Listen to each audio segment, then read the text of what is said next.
Hey everyone, it's your girl Ellie, and thank you for tuning into my channel, Visually Ellie. Today's episode, me and my good friend Isaac dive into part 3 of our Peter Parker Spider-Man series. And it was only right for us to discuss the newest film, No Way Home, because that movie was insanely phenomenal. For those who haven't seen it, I'm going to stop you right now because there are some major spoilers that we're going to be talking about. And for those who have seen it, I hope you enjoyed the discussion. Please feel free to chime in and comment your thoughts below. And like always, please don't forget to subscribe. With that being said, let's begin.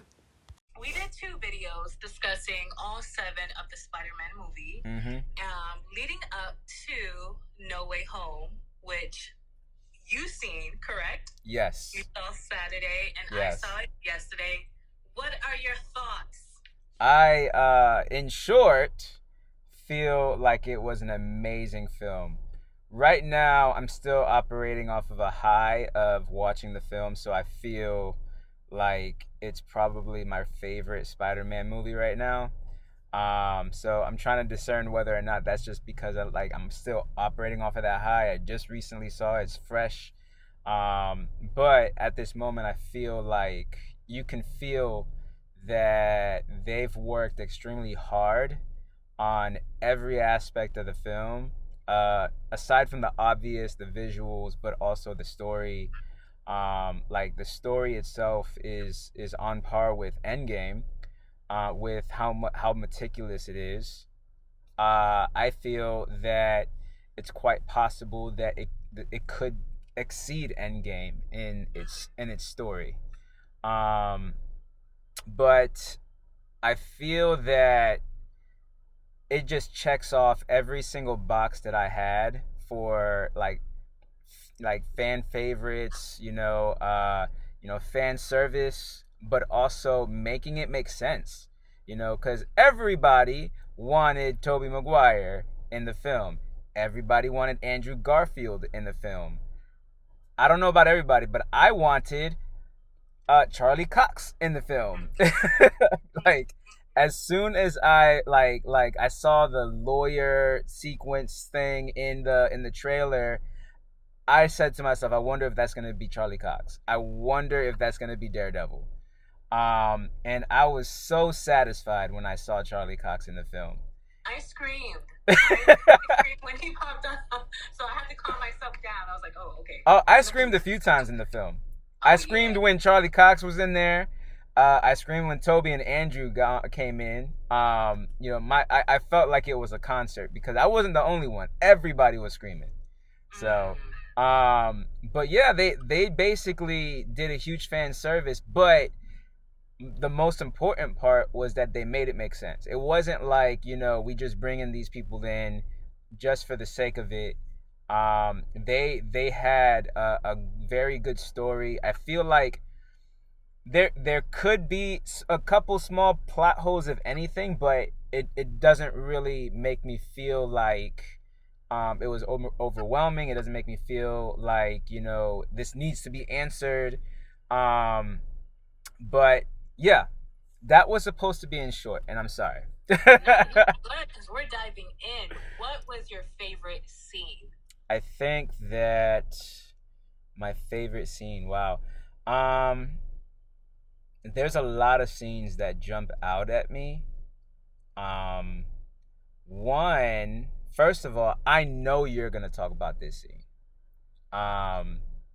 When MJ, Michelle Jones, was falling off of the Statue of Liberty, and Tom Holland couldn't save her because he was dealing with Green Goblin, and Andrew Garfield came and saved the day. And it's not only that, when he gave her that look and started crying, I had to push my tear back inside. My tears are flowing. Because I know you said in what was it, part 2 of the videos, you said you was crying when Stacy died. Yep. That being said, I would love to hear your thoughts on that scene right there. So I already knew when I saw it in the trailer. I already knew she wasn't going to die. I already knew that Andrew Garfield was gonna come in. I already knew that Tom Holland, something was gonna happen where he couldn't get Zendaya. So I assumed that's when Andrew Garfield. That was gonna be the first time we saw Andrew Garfield. But I love how he was already in the scene. But I knew, I had a feeling that Andrew Garfield would be the one to save MJ, Michelle. Okay. And the way, once again, she didn't scream her head off. She did scream at first. She didn't scream her head off like Mary Jane, Joe, whatever her name is. You know, I don't like her. Yeah. I don't like her. But she did that gasp. She was fearful. And then when Andrew Garfield saw what happened, what was happening, and he dove for her and he caught her, you saw it was like a PTSD moment for him. Like, it was like, there's no way, even though this is not my girlfriend, even though this is not my love interest, there is no way I'm going to have Peter Parker, Tom Holland, go through what I went through with Gwen Stacy. Because he even said, when he was sharing with Toby and Tom on the rooftop, when he was saying how, look, we know how you feel, Tom Holland. You know, I've lost Gwen Stacy. I couldn't save her. I was bitter. I was all of this stuff. You could tell he was jacked up after Gwen Stacy's death. Even though he returned as Spider-Man, he wasn't the same. We could tell in that moment he wasn't the same. So when he was saving Zendaya, we could see that I would not let Tom Holland's Peter Parker go through what I went through and am still battling with, because you can tell it's emotionally jacked up from the death. So when he asked her, "Are you okay?" and she said yes, but then she returned asked him, "Are you okay?" You know, like I was just like, that was good. That was good. It was like amazing. Definitely everyone should be getting goosebumps from that one. Oh my gosh. If they're not crying in tears. And I will say this too, like that scene that you brought up with Andrew and Toby, just kind of like standing kind of above ground, looking down on Tom, because Tom is broken in that scene. The death when just happened, it's like fresh. May just died, right? And he was just like, I'm ready to just go ahead and push the button, guys. You know, you guys need to go back into your universe, right? What I loved about that scene was that you have the two original Spider-Men that have been where he is currently going through, and you know, they both claim that, like, you know, I've lost, I've taken revenge, and nothing happened. I was still bitter. And I love that Andrew Garfield said, I don't want you to go through that. I don't want you to have to go through what I went through. You know, we know what you're talking about. We've been there. But you have an opportunity to keep her legacy. And if you go through with your original plan with healing and curing the villains, and then sending them back to give them a second chance, you let her legacy live. And so, like, I loved that, because it almost feels as if, like, the original story threads with the original Spider-Man, that, like, you know, they failed in that aspect. They're almost, in a sense, fixing themselves in that, right? They're sort of redeeming everything that they've already gone through, whether it is their stories, the original storylines in the films. They're just sort of like, you know, those were the mistakes. We can fix that here. I just love that scene, because it shows, like, it's almost as if, like, you got Tobey Maguire, that's like kind of like the Peter dad, and and Andrew's like the, I don't know, like the older brother, you know, and Tom Holland is sort of just like, you know, taking this all in. He's never had this before, and you know, like now he has a team that he can work with that has relations with him. Like for the longest time working with the Avengers, he was just the kid. Yeah. Right? For the longest time, especially in Homecoming, I'm not being listened to. You know what I'm saying? And same thing with Far From Home. He feels like I'm not being listened to. I can't take this responsibility. And part of that was giving Edith glasses to Mysterio, right? Yeah. In this one, it was, I hear exactly what you're saying, and I know exactly what you're going through, and we're gonna work together at this. This for me was like the first time he's ever had a team that can perfectly relate with him. Yeah. I would even add on to that, and correct me if I'm wrong, when I'm thinking about all the films that he has been in, because he was blipped in Endgame, so he didn't have to fight Thanos in a sense. No, he was blipped in Infinity War. Mm-hmm. He didn't have to fight Thanos until the end, but there's a whole universe of army Right. of people helping to, in this war. I feel like out of all the movies, this is his first time, if I'm correct, if I'm thinking correctly, this is his first time where he has to fight on villains on his own. Right. Before Tom, before Toby and Andrew hop on, and he realizes, wow, I messed up horribly. I cannot do this alone, which I feel like is a good pattern with Tom Holland's Peter Parker / Spider-Man.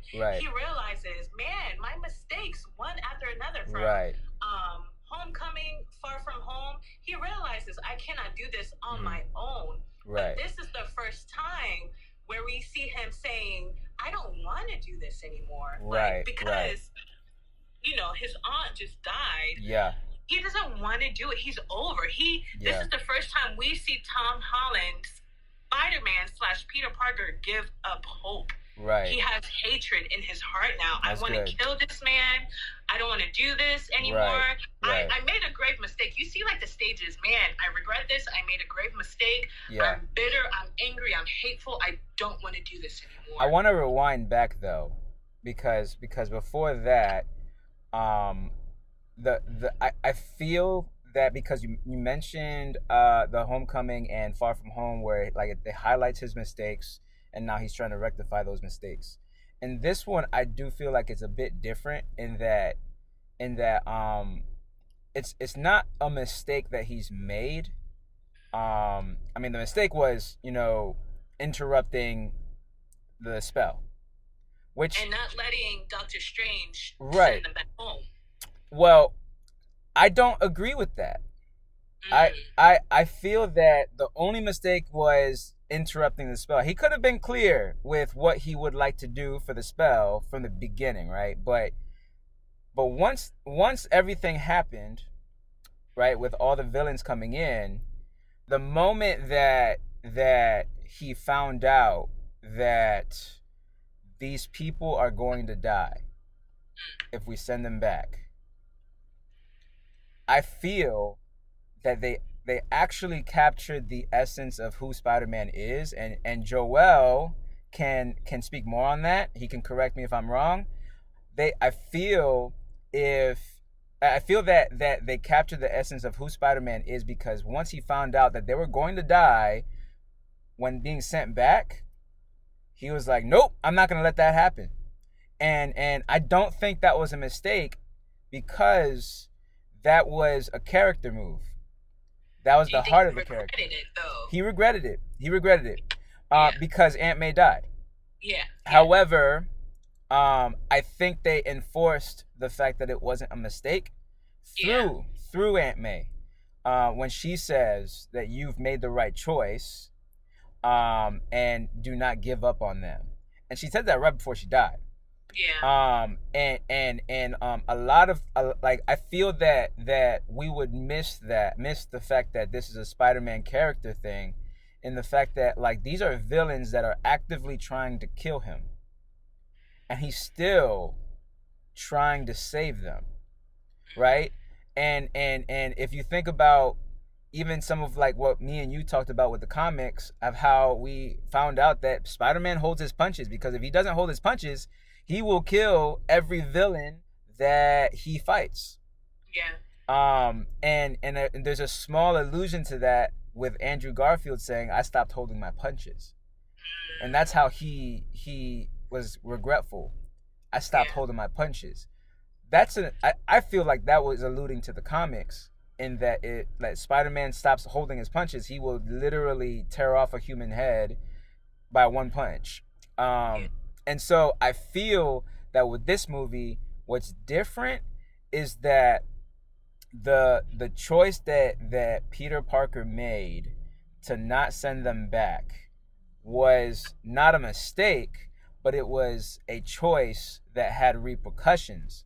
And of course he's regretful in the time that he felt that he lost, well, in the time that he lost Aunt May, he's regretful, but he did continue to deal with the choice that he's made, and that makes him the most mature Spider-Man throughout this trilogy, through Homecoming, Far From Home, and in this film.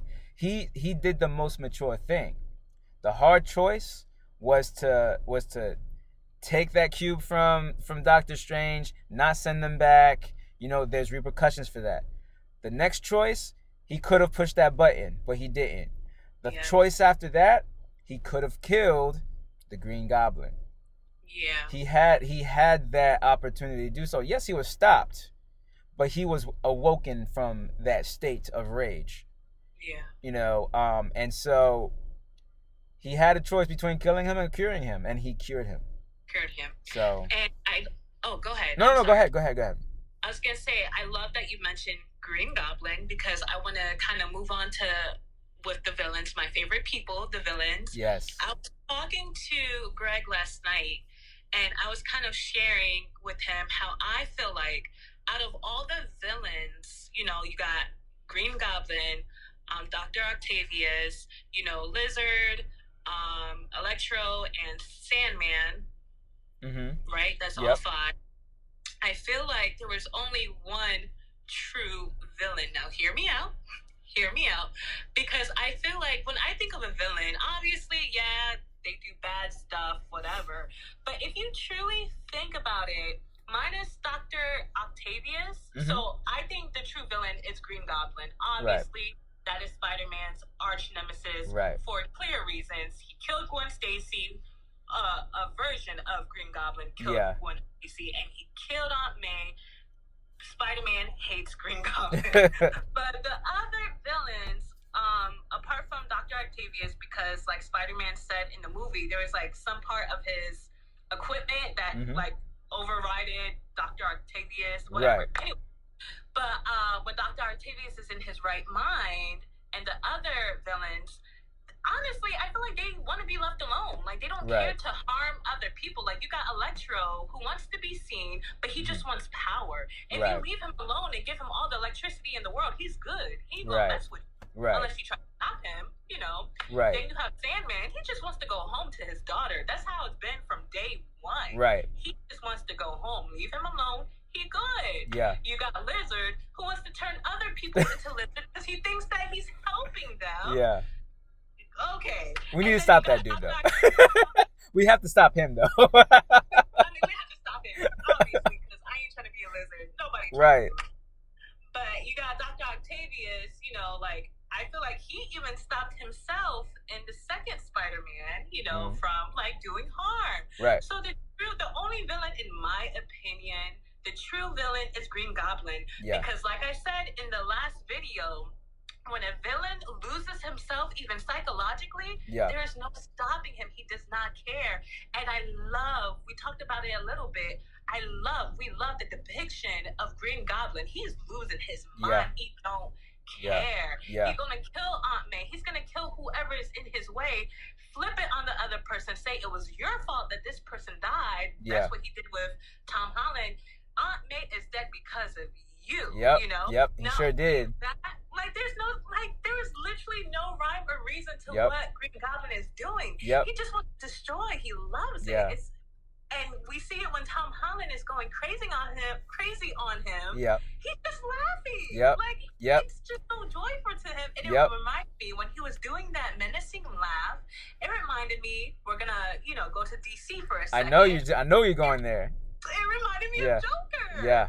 Because Joker takes joy in Batman getting into that. He loves, I feel like Green Goblin and Joker, and they're similar in a way that they love seeing the superhero lose their morality. Yep. They love that the superhero is, in a sense, finding that darkness that's in them. Yes. It shows that everybody has a darkness in them, whether you're a hero or a villain. There's that darkness, and I'm gonna pull it out of you to show that you're just like me. Yeah. And Green Goblin was doing that with Spider-Man, and he was loving it. And that was my favorite. Like, I loved it. That brings me to that very tense scene where they were all in the condo, and Tom Holland, he gets that tingle.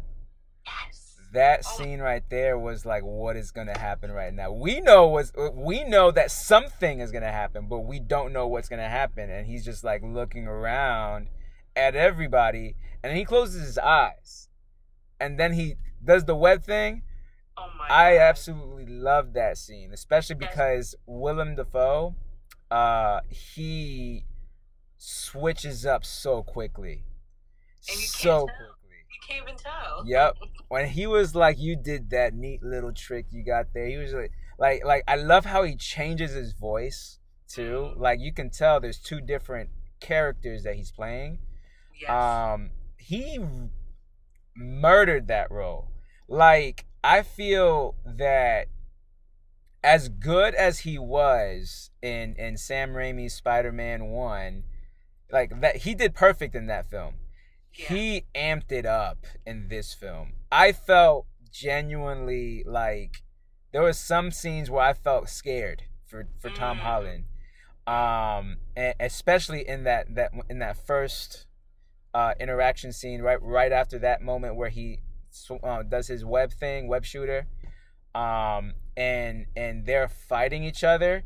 He made it seem as if Tom Holland has there's nothing that he can do physically. Yeah. And like, he was basically just swinging him around like he was a rag doll, and Tom Holland was getting murked. I felt scared for the guy. I'm like, what is happening? And the menacing laugh is way more menacing in this film. Oh yeah. Like, Willem Dafoe had perfected his role. Yeah. He did. It was so good. And I just want to clarify one comment I made when I said that we can't even tell when he switches, because there is a huge distinction between Norman Osborn and Green Goblin. Yeah. But you can't tell when he does switch. Oh, no. Until he starts talking. Because it's so quick. It's so quick. There's no like transition. Yeah. There's no transition. There you go. So it's no transition, so you can't tell. His demeanor is just it's all different. Facial expression, the way he kind of hunches over, and his voice, it's all different. And I love how Willem just goes back and forth between the two. But in this film, it's almost as if the Goblin sort of takes over after a certain point, and there's no turning back. Yes. So it's as if Norman Osborn was trying. He broke that mask, and he's like running away, and like there was a point, and I'm not even sure if we could tell where that point is, that the Goblin just took over, and that's it. There's no more Norman Osborn. Yeah. So I loved it. I love he's my favorite villain right now, out of the whole series. I know I said Dr. Otto Octavius was my favorite, but now the Goblin is my favorite, because Willem Dafoe is undefeated at being a villain, bro. Thank you. That's what I'm trying to say. He is undefeated. I'm gonna say it again, and I'm firm on this: when a villain loses himself, even psychologically, there's no stopping him. There's absolutely no stopping him, and we saw that in No Way Home, and it was perfect. It was perfection. Yeah. So I want to move on. There's just two more things I want to, bring up. If there's anything else you want to say, but one, did you think Aunt May was going to die? And two, do you think that was really Doctor Strange? So I'll answer the first one. I stayed away from social media, everything when it came down to Spider-Man. So like, for me, Aunt May dying like surprised me. It genuinely did. I did not expect that at all. I was expecting her to continue doing her thing. I loved what they did with her character in that she was like helping out with the homeless shelter. I actually think she was running it, because I know that there's some comics where she's like literally the one that's running it. Yeah. But they did show who her character is with that. And I loved that she stand firm with what she was telling Tom Holland's character, even after she got stabbed and wrecked. I love that because it showed Peter that she has no regrets and no remorse for making the decision that she did. And so, like, I feel like there wasn't much growth that she can have after this. So it almost makes sense that her character will die nobly. But I was genuinely surprised. I did not know that they were going to go there. Typically, in all or most of the MCU, the movies themselves do not have like those character deaths that are solely like sad. The only one I can think of that like comes close is in Avengers when Filson dies. And it wasn't necessarily that sad. It was kind of comical because he got stabbed and then he shot Loki, but other than that, like in the MCU, I can't think of another character where I felt genuinely sad watching them die. So Aunt May did that. Marisa Tomei did an amazing job in all three films, but in that moment when she died, I felt that. Now, as for the Doctor Strange question, I genuinely think that's him. Okay. I genuinely think that's him.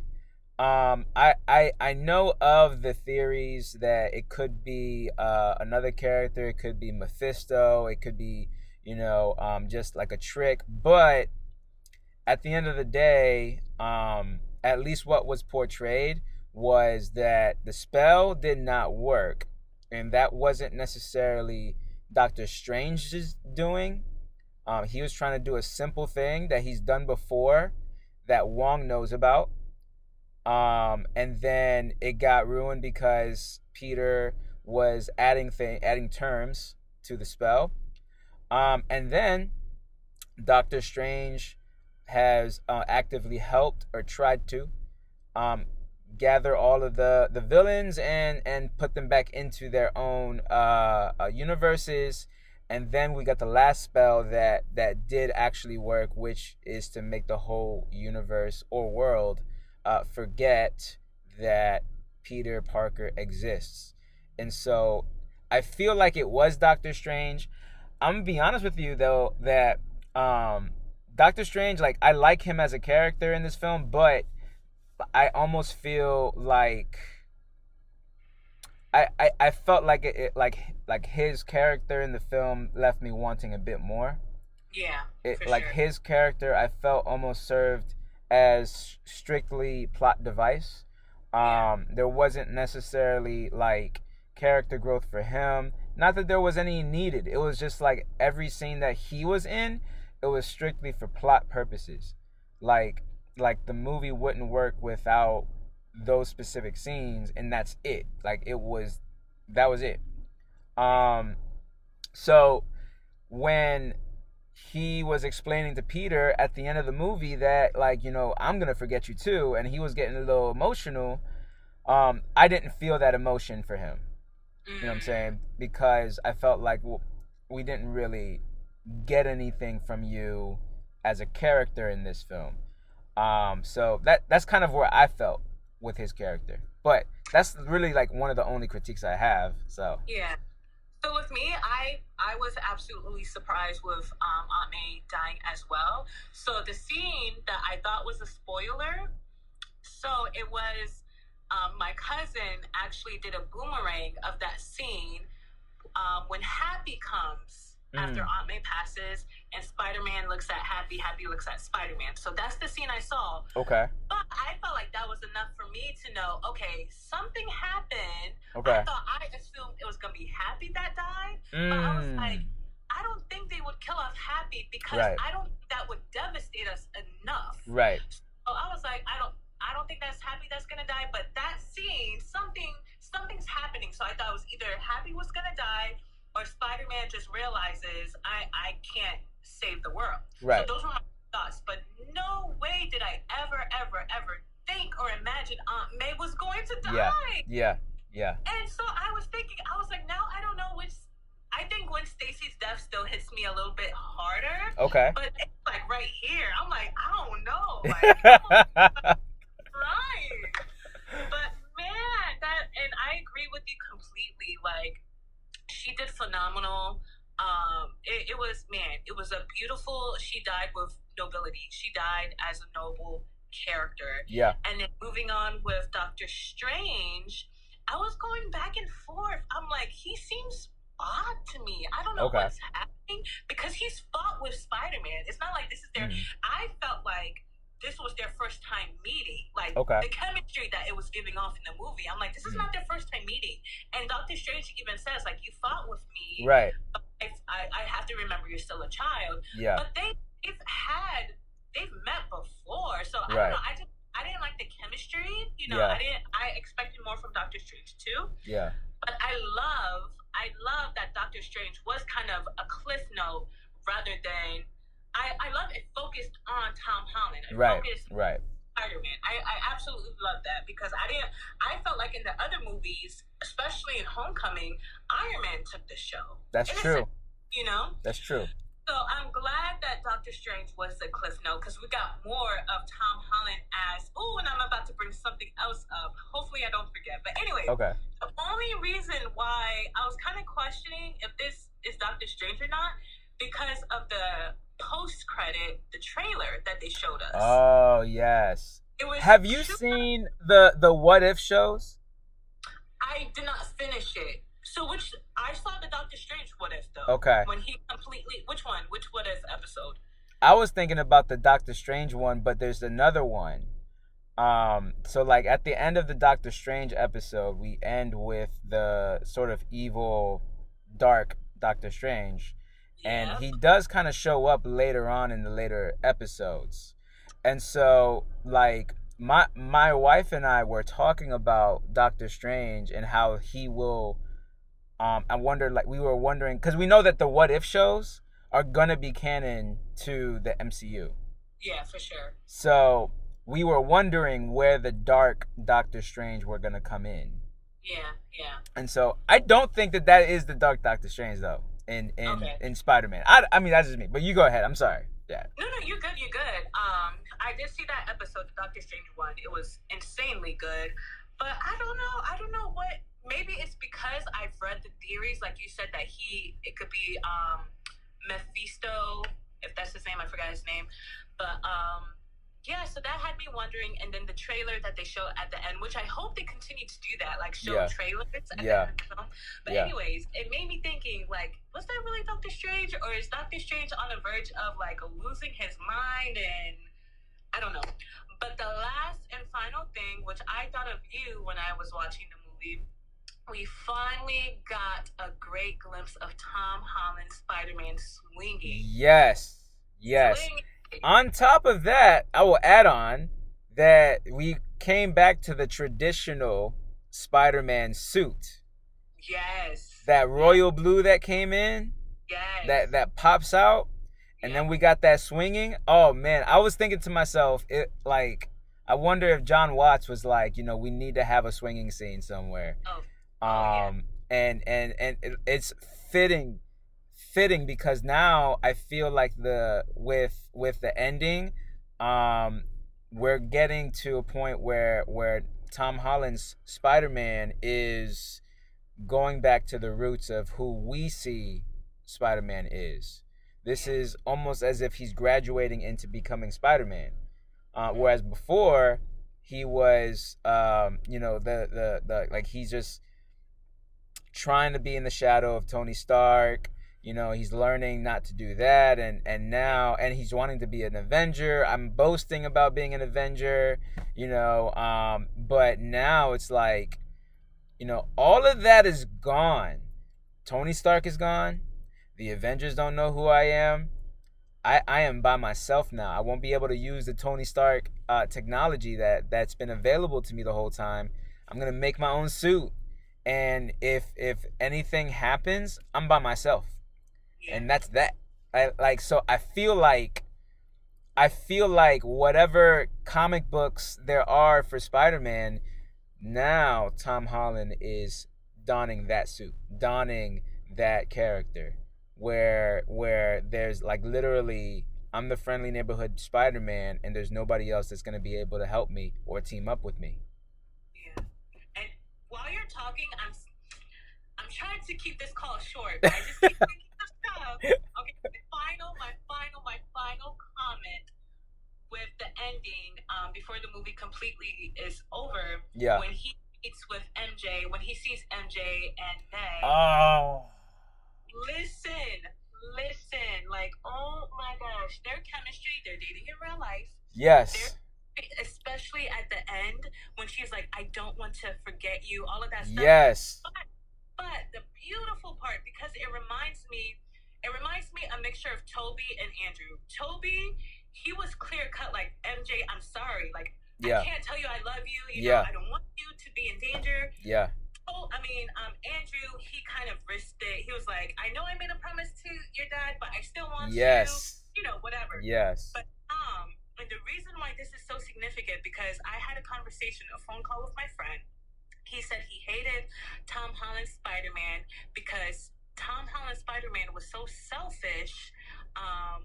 Basically, like, he always thought of his Peter Parker life over like Spider. Like, you don't really see the battle between man. And we know in the comics, Spider-Man, he always has that battle. Like, man, I need to save the world, but I need to do this, that. And I feel like Toby, he does that perfectly. Like, he does that very well. Like, man, what do I choose? And he ultimately chooses, at least in 1 and 2, he ultimately chooses Spider-Man. Yeah. So he's like, I have to protect the ones I love. They can't be in this, even if it means losing my love. Right. I'm going to do that. Okay. Right. And we kind of see the conflict just a teeny bit, but I feel like he gets best of both worlds. He was like, I'm gonna be Spider-Man, but I'm gonna have my girl too. But of course, that ends horrible. Yeah. Tom Holland, I felt like he was like, man, I just want to be Peter Parker. I want to enjoy my life. Whatever. Like, yeah, he'll be Spider-Man once in a while, but I want to enjoy my life. But in No Way Home, when she puts her hair behind her ear, and he sees the Band-Aids, yes. He was about to, you could tell he was about to like start some kind of conversation. Yes. And then when he saw that Band-Aid, he was like, it's not, I can't bring her into this life. I can't bring her into my world. Yes. I will sacrifice. I feel like that was the final straw, though, because it started off with him walking in and seeing Ned, like, and Ned is like, I got into MIT. Yeah. Right at that moment, I felt like maybe I should just turn around. I think so. I feel like when he saw that, he was like, like, because he hesitated at that moment. But then it was like, then he moved on with, okay, let me go ahead and order coffee, because she asked him, can I help you? So he was like engaging with her in conversation, and like, you can kind of tell, like, I feel like Tom Holland did an amazing job with this, because you can tell his emotions was all over, because he's talking to MJ. She has no idea who he is. He remembers the love life that he had with her, and she doesn't. And he's already hesitated with Ned, his best friend.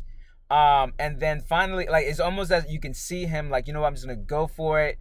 And like you said, he saw that Band-Aid, and he was like, how does that feel? Are you good? And then at that moment, you knew that was it. I felt like that was the final nail for the coffin, where he was just like, I'm just gonna go. Oh my gosh, man, that scene did it. And you already know I'm sentimental. I'm just like, yeah. But it's so funny because I feel like with the Ned scene, I felt like he was overjoyed to hear it worked. It worked. So that's how I took that scene when he heard that Ned was. I took it as they were struggling to get into MIT while being my friends, and now that they don't know me, they're in MIT. Wow, and so that's how I took it. Yeah. Because the contrast, mind you, the last time they were in that shop, there's only 2 scenes in that shop. Them getting rejected, all of them. Yeah. Because they know who I am, and then finally, them going into MIT because they don't know who I am. You know what I'm saying? So I felt like that was purposeful, to have 2 contrasting scenes in the same location. Yeah, for sure. Do you think Ned is gonna be an evil best friend? I heard people commenting on that. I don't think it's. I don't think we can tell right now. I think it's too early. I think it's too early. I feel as if they're going for a different direction. First of all, because I feel like before No Way Home came out, I heard people talk about he could be the next Hobgoblin. And I didn't really have any thoughts about that, but after No Way Home, now watching No Way Home and Ned doing the magic thing, I almost feel like they're taking him into a different direction. Yeah. So it would just be weird, story-wise, if you introduce the fact where he can easily open up a portal without any training whatsoever to now I'm the next Hobgoblin. It feels chaotic. Yeah. So I feel as if it's more likely that Ned would show up in Doctor Strange movie.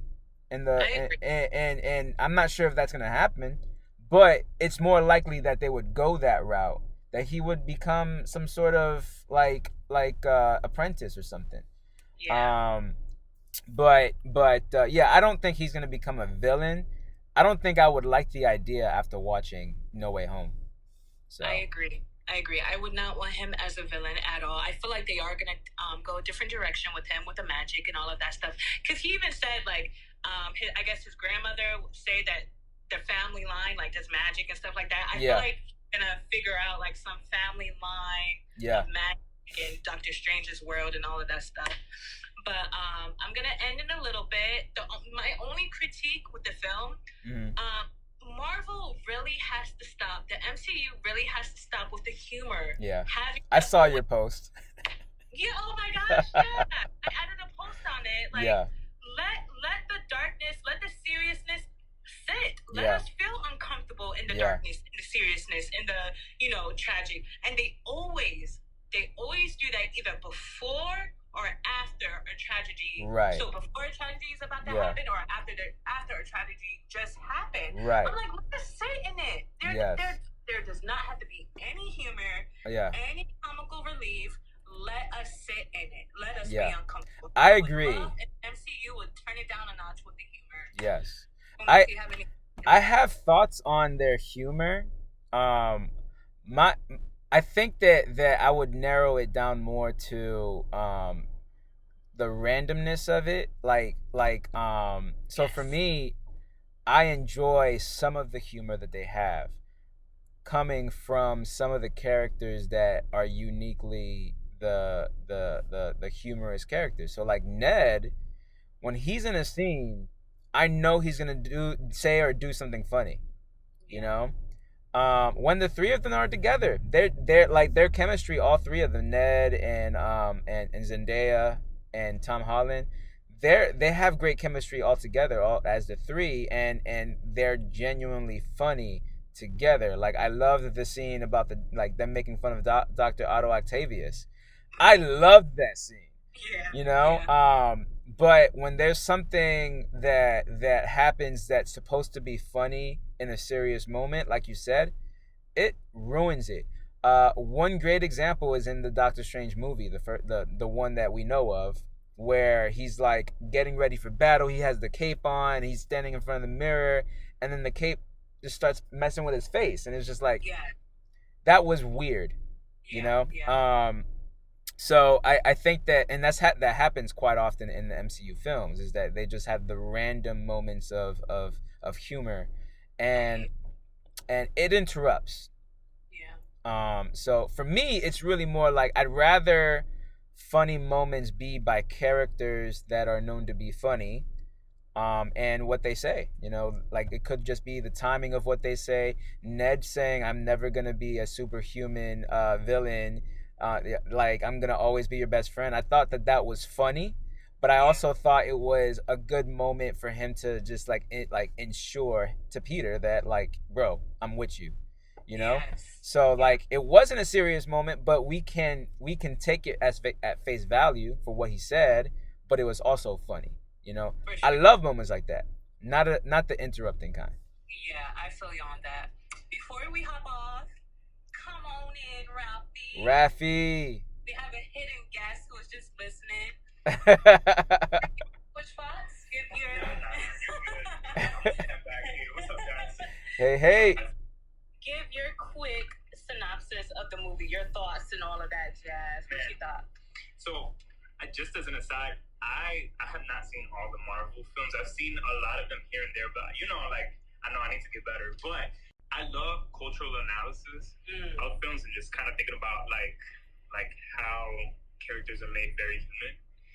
And I think what I loved about the film specifically was how human they made Spider-Man. Which they tend to do with every film. I've seen all the Tobey Maguire ones. I have not seen any of the Andrew ones. Oh, you just hurt her feelings. You hurt her feelings. I committed a Marvel sin. What did he say, Isaac? That he hurt your feelings. We're gonna watch them right now. Oh, yeah. But yeah, so I think just thinking about like what are like things that our culture, society values, and just thinking about like mental health and stuff like that. The psychological analysis of like villains, like her thinking like, no, it's not that they're evil necessarily, which they are, but they can like just like the I guess communicating that there's more behind the surface of their like evilness. And just the whole idea of them needing to be fixed was really interesting to me. Yeah. And that being what contributed to her nobility. Yeah. Yeah. And in a sense, like that was the value that she placed on their lives and what kind of like what she gifted to Spider-Man, Tom Holland. Yeah. Right? Because like, it asks a deeper question of like, okay, like what is the value of any life? What's the value of life in general? Whether a person is evil or not, and so I love that kind of like theme in the movie.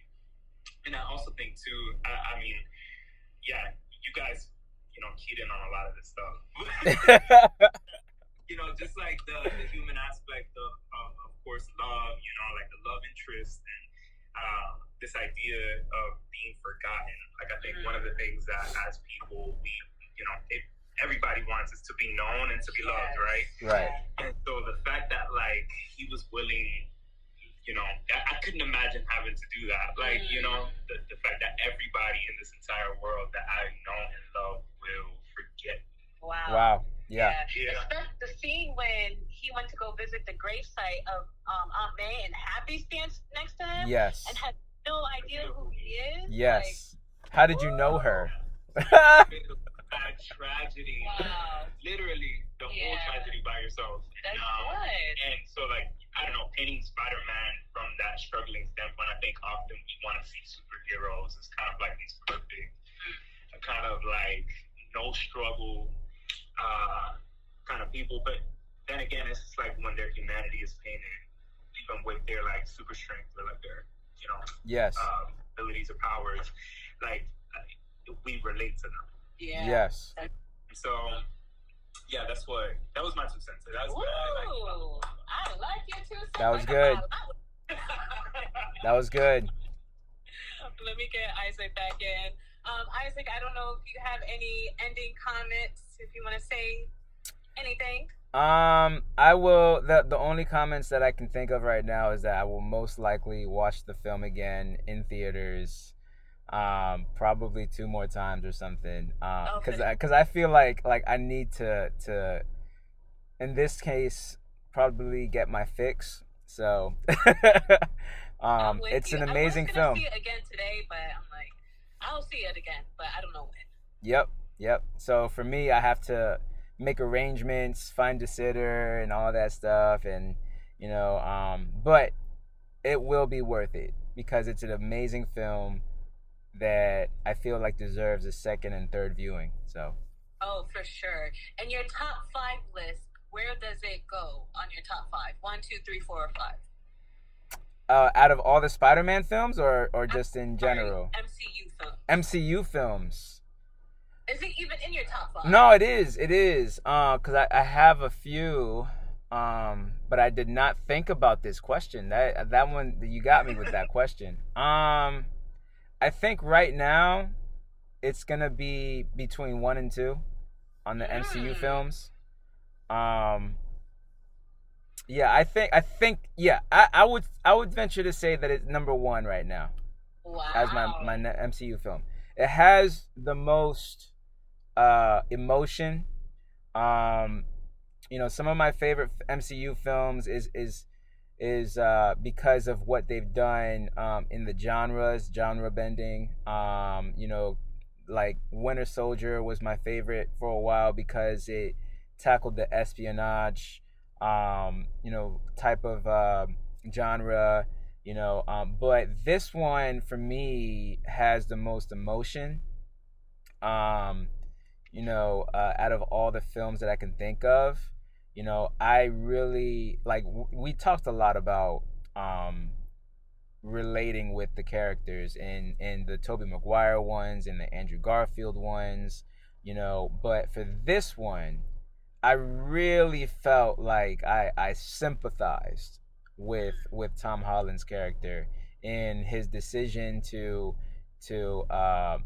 help save the villains, and his decision to try to push them back in their world. After the death of May, I felt what he felt in almost every one of those situations in this film, and then finally, when we see him swinging and as his new transformed Spider-Man, I feel like yes, he saved the day, but I feel like I wish he was back with MJ, and I wish Ned was his best friend, so I felt longing. So for me, they definitely took care of all the characters. We didn't even talk about how all the villains had their closures. The original villains from the original movies, they have their actual closure of their story thread, which was amazing that they did that. Like we talked about earlier too, where Sam Raimi's Spider-Man 3, it was too filled with villains, and that's why it didn't work. They had more villains in this film, and they made it work. And that's nothing against Sam Raimi. It's just that's how good a film this is. So yeah. Sorry, I can keep on talking for another hour, but We need to do a part 4 and get everybody on the series. I'm willing to do that. Because we could do it. We could talk about how we could talk about each and every one of the villains. You know what I'm saying? I would love to hear Joel's point of view. I would love to hear that as well. I would love it. So we'll definitely do a part 4. Listen, it's worth it. Yeah, definitely. It was so good having you jump on again. And I just want to say thank you so much for like doing these videos with me as my first guest. Technically my third guest. This is I'm joking. Yes. I love it. Thank you so much. And if you guys have not seen the movie, please go ahead and, well, if you didn't see the movie, you shouldn't be watching this video. You shouldn't be watching this video. No. So I'm going to rewind that and say, if you have seen the movie, please comment below all your thoughts, your favorite scene, what you didn't like, if there's anything. And once again, please don't forget to subscribe. Yes. Thank you. Thank you, Rafy. Thank you, Isaac. Of course. I'll see you guys.